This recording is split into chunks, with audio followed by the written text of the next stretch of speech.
Registry run keys. Now, the Windows registry stores configuration details about the operating system, what it's running, how it's configured, and a bunch of other information. You can think of it kind of like a database where you have a bunch of keys and a bunch of values associated with those keys. And during an assessment, a red team operator is actually going to be interacting with the registry, adding new keys to make the system do different things. So having a good handle on the Windows registry, some of the different locations for some of the more important keys will definitely be helpful. So kind of like the previous section, these tables just contain a bunch of info. So I'm going to run through it. I'm going to highlight a few of my favorites and a few of the ones I use in red team assessments the majority of the time. So looking over at our RTFM right here, the first thing I want to hit on are Windows services. Windows has this concept of services. Now, kind of high level, Windows services are responsible for starting programs on computer startup. A great example is an antivirus product. When an antivirus product installs, it will probably create a Windows service to point at itself. That way, when the computer starts up, it can kick off the antivirus and it can start monitoring your computer. And as a red team operator, you may be enumerating some of these services, looking for antivirus installed, looking for what other applications are running. Maybe some of them are vulnerable to a privilege escalation vulnerability. Now, because this is such a hot spot and a place a lot of people go to look for important information, I've seen a lot of administrators actually lock down the various executables that will list out services on the system. They'll monitor, and if they see anyone interacting or trying to run those, they'll potentially pop an alert, which is not good. So that brings me to why I use this registry run key location.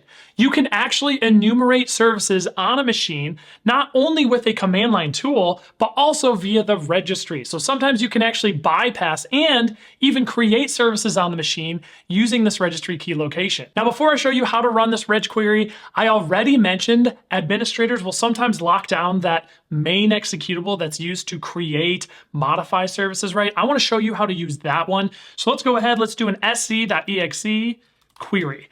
This is going to list out all of the services running on our machine. It's going to give us some helpful information, the type, the current state if it's running, etc. Now, like I said, a lot of times they are going to lock down this binary. They're going to think their system is protected. No one can modify or add services. However, using the registry location that we found in the RTFM here, if I copy it, reg query, let's go ahead and paste in the path here.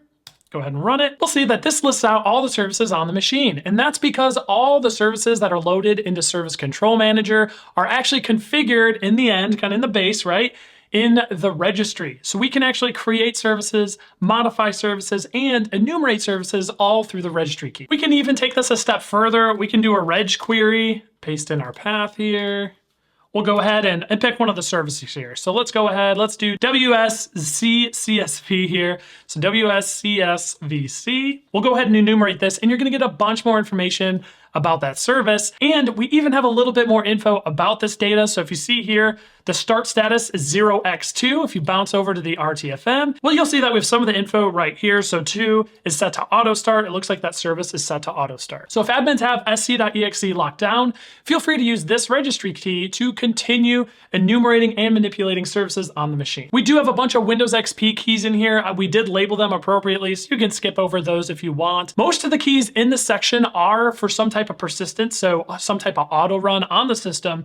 So enumerating them, you might find some of the keys do exist on the system, some of them don't. That just depends on individual Windows system details. If you're trying to see what programs are set to start up on a specific Windows machine, I would honestly reg query all of these, see what programs, what different things are set to auto start. I can't move on without mentioning the Windows run key. The run key is used by a lot of malware, red team operators, but also just legitimate programs to launch things on user startup. Things like Spotify or Discord will probably add a Windows registry run key. That way, when the user logs in, that Discord or Spotify or whatever can start up in the background and be ready if the user wants to use it. So let's go ahead, let's take a look at this run key. You do have two main hives here. You'll see you have HKLM and HKCU. HKLM is an administrative type hive. You do need privileges to configure and change things in there.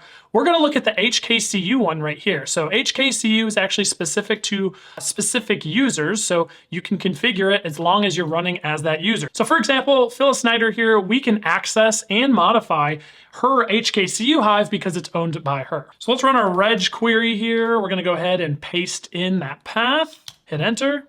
And you'll see there's a few values in here. Let's take a look at what we have. Windows OneDrive, whether you like it or not, when you have a Windows computer, typically they'll add this key so when the user logs in, it can pop up OneDrive and ask the user to sign up or sync up their files with the cloud. It looks like Microsoft Edge added a key here, probably to spin up some background service. I don't know, it says something about prefetch, so probably some type of caching it's doing in the background. That way the user can launch their browser really quickly, whatever it may be. But again, as a Red Team operator, you can create a key here that will auto start your malware when the user logs in. We're going to be covering that in a persistence section later in this video series. So that was just a few of my favorite keys from this table. Feel free to query out a lot of these keys on your own lab computer. It shouldn't break anything. Or click through to the next video. We're actually going to run a ton of the situational awareness commands on Phyllis's computer to see what she's up to, what programs she has open, and hopefully potentially start to target how we want to pivot throughout that CyberInk domain.